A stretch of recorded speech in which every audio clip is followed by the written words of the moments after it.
You ever been headed somewhere and you thought you knew exactly where you were going? But along the way, you faced a detour, and it was frustrating. But when you finally got to where you were going, it made sense. That's what happened to me this week. Before I got to those words that Eileen read for us from James, you know we've been in James for a few weeks now. I started back at the beginning looking again at what James had to say, and these words stood out to me. Be quick to listen, slow to speak, slow to anger. James 1. When I sat down to organize my thoughts on today's message, there were those pesky words of James staring me in the face, pinching my conscience. You know, the Bible can really get on your nerves some days. My overall personality is easygoing, cool, and calm. At least I've been told. But like others, I have my moments. Reading those words of James, I thought back to some of those moments. Perhaps like many of you, many of my moments have been shared with those whom I have the greatest emotional investment. There's a reason we vow till death do us part in marriage. There's a reason we make that vow and not until we've plucked each other's last nerve do we part.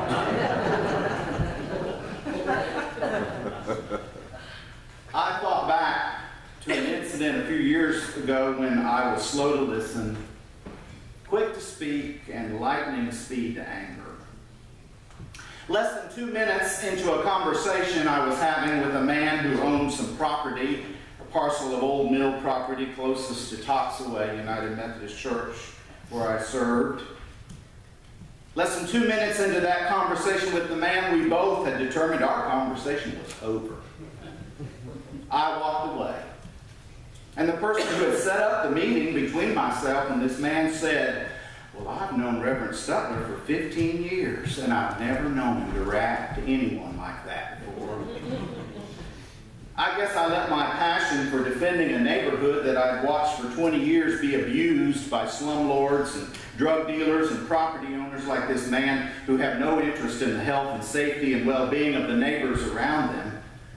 But in evaluating my reaction, I know it did nothing to further problem solving, and I let someone get under my skin to whom I should never have given that much power. Was I justified in my anger about the blighted condition of the neighborhood perpetuated and continued by greed? I believe so. But did I follow James' advice? In this case, definitely not. So we're back to the book of James today. I promise you this is the last Sunday for a while. And as I've shared in the last couple of weeks, I'm not the first one who's found James, the brother of Jesus, hard to deal with. In the history of Christianity, some heavy hitters have taken issue with the book of James, even to the point of the great church reformer Martin Luther calling the book an epistle of straw and tearing it out of his Bible. Luther, whose great passion was that we are justified by faith, felt as if James put way too much emphasis upon works. What James calls the evidence of faith, saying faith without works is what? Dead. Dead. Now, I don't agree with Luther that James is an epistle of straw. In fact, one of the reasons I believe that the words of James are difficult to handle is that James takes faith to the streets, to where the rubber meets the road. Now, it's one thing to stand within the sanitized surroundings of the church sanctuary and sing, "Trust and obey, for there's no other way to be happy in Jesus but to trust and obey." But it's quite another thing to go to work on Monday to an overbearing boss or coworker.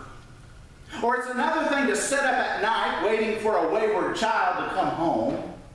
Or it's another thing to head into the doctor's office after the call came that the test results were back and the doctor needs to see you. It's one thing to sing so easily about trusting in Jesus when everyone around you is singing the same tune. But what about when you feel as if you're standing alone? It is in the midst of all these sorts of situations that faith comes to life. It's in the middle of life's every day. The Monday through Friday life, that faith is revealed in our lives as either hollow platitudes or a real life foundation. James lays out for us faith in Christ as a real life foundation. He approaches the subject in a practical, common sense manner. And in these words that I referenced from the first chapter, he says the place to start in establishing that foundation is the attitude with which we greet every day of life. For James writes also in the first chapter, every good and perfect gift comes from one source, and that is from above. Now, we like to pride ourselves in this country with the idea of the self-made man or woman. We hail those who build businesses and fortunes as being the author of their own destiny. We built it was once a popular political theme. But James reminds us that we or I did not build it, whatever good fortune or asset it may be in our lives. For James counters the idea of individuals claiming full credit for their own accomplishments or blessings. Rather, he says we all owe what we have and what we are or what we have become to a God who is richly gracious to us. Thank you, Lord. That every good gift in our lives comes down from the Father of the heavenly light. The foundation of a real life faith comes from that attitude with which we greet each day as being a gift from God above. From here, James moves into some specific and practical words of guidance about how to build this life of faith. There's no lofty rhetoric here. There's no sophisticated theological teachings. There's no complex formulas. James says the first step of faith is something your mother told you to do from the time you were a toddler. Listen. Listen. Before you speak, listen. Before you act, listen. Before you fly off the handle and get angry, listen. Now, there's no graduate school theories here. They're simple, practical, profound words. Be quick to listen. Is anybody listening these days? Anybody listening? You know, there's a lot of talking going on these days, isn't there? From television to radio to internet, the words are flying at a rate and volume unheard of. Talk is everywhere we turn. Talk, whether it be in the form of the spoken word or the written word, is abundantly present at all times and all places. But back to my question, is anybody listening? I wonder. There seems to be both on a media level and on an interpersonal level a lot of talking at each other these days, but is anybody listening? There's an old Turkish proverb that says, if speaking is silver, listening is gold. The theologian Paul Tillich once said, the first duty of love is to listen. Listen. And the command of Jesus himself was, let anyone with ears to hear, listen. What does it mean to listen? What is authentic listening? In my study, I came across several definitions of good listening, but this one captured me the most. To listen is to continually give up all expectation and to give our attention completely and freshly to what is before us not really knowing what we will hear or what that will mean. In the practice of our days, to listen is to lean in softly with a willingness to be changed by what we hear. Mark Nepo gave us that definition. Let us not kid ourselves. Listening is not easy. Listening, like any worthwhile endeavor, it's a skill to be developed. We don't teach listening in school, do we? Oh, the teacher says listen, but do we teach children how to listen? Parents tell their children to listen, but do we teach them what it means to be a good listener? Do we model? This is the harder one. Do we model for our children how to listen? Listen to these guidelines for good listening. Concentrate on the person who is speaking. Well, duh. But have you ever been in a conversation with someone? Hello, how are you? I'm fine. How are you doing? I don't know. Secondly, try to grasp what the person is trying to express. Don't react just to the words. Listen for the underlying feelings. Try to put yourself in the other person's shoes as you listen. Try to understand what the other person's getting at. And then let the speaker know that you understand. Use silence. Ooh, silence. Reassuring comments. Empathetic words. To listen. Be quick to listen. Slow to speak. Slow to anger. These are the marks of a Christian, says James, the brother of Jesus, but are those the qualities which characterize Christianity today? Recently, I've been in several meetings where this statistic has been shared that the fastest growing religious category in the American population today, the fastest growing category is the nuns. Not the NUNs ladies that wear the headdresses. I'm talking about the NONEs. People who've decided not to claim or to be a part of any religious tradition. That's the fastest growing group. And we know those folks, don't we? They're our neighbors, they're our co-workers, they're our family members. Is it that these people are selfish or heathen or simply not interested in matters of spiritual nature? I don't think that's the case necessarily. There are many reasons people choose not to affiliate with organized religion, but I think as Christians we have to ask ourselves, what kind of image do we have as Christians? How are we portraying what faith in Christ is all about? I'm concerned that in too many cases Christianity has gotten a reputation for being an angry religion. When non-Christians see Christians making more noise about who God rejects than we do about how broad God's love is, then Christianity loses. When non-Christians see Christians more concerned about buildings and facilities and arguing over internal organizational issues than feeding hungry children or housing the homeless, then I believe Christianity loses. Amen. What if instead Christians were known around the world as the greatest listeners?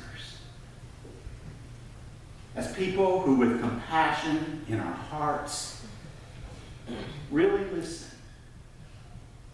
When the question is asked, is anybody listening? What if it were the Christians who stepped up to say, I am here. I am listening.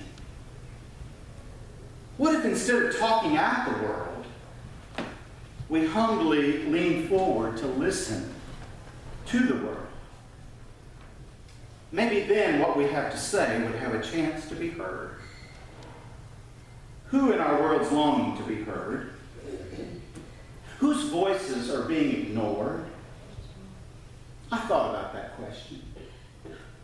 Amid all the world's noise, whose needs are being drowned out?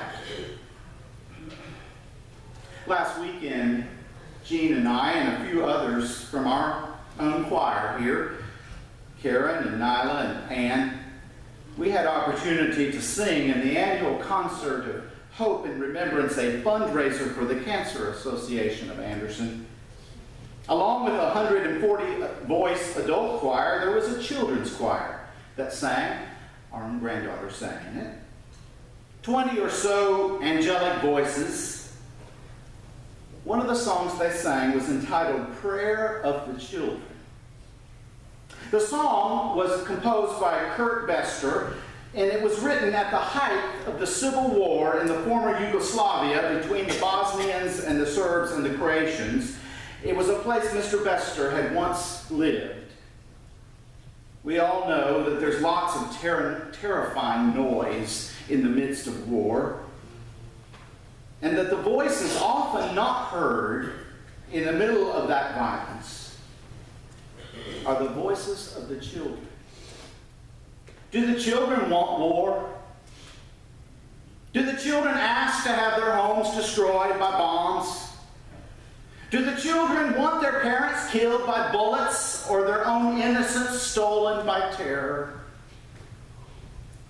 Bester said one night, feeling the hopelessness of the situation, he began channeling his feelings into a wordless melody, and then little by little he added the words, he heard the words. Can you hear? Can you feel?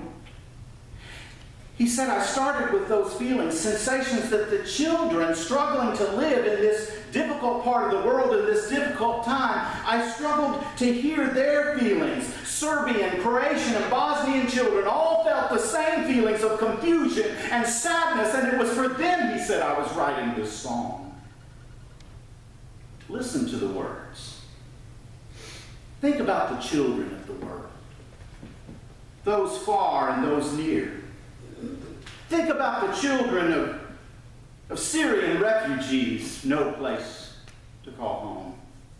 Think about the children of Mexico and Central America whose parents carried them to our borders trying to escape poverty. Think about the children of Africa orphaned by the plague of curable diseases if they only had the resources.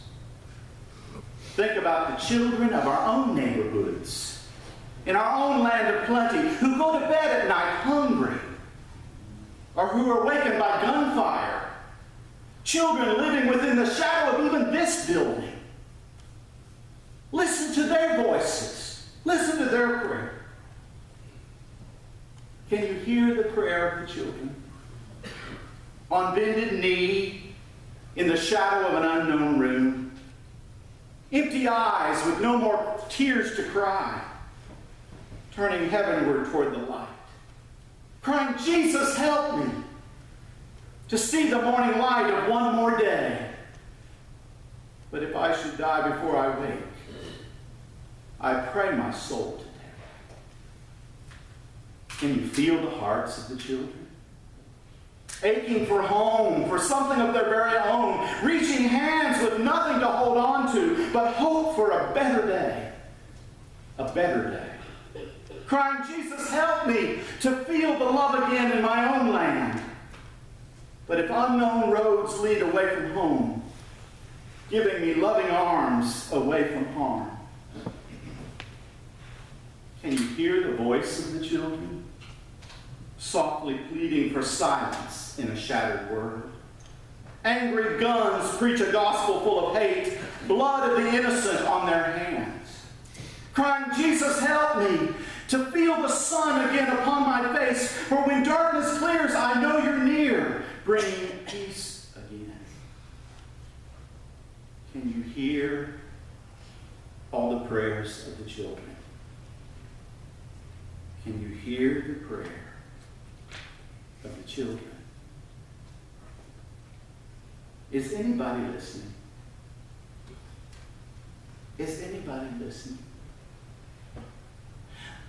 In the words that Eileen read from James in the ending of his letter, he exhorts his brothers and sisters in the faith to simply do this. Pray. Pray for one another.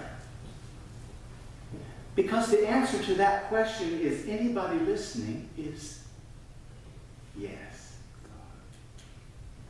God is listening. He's listening to all.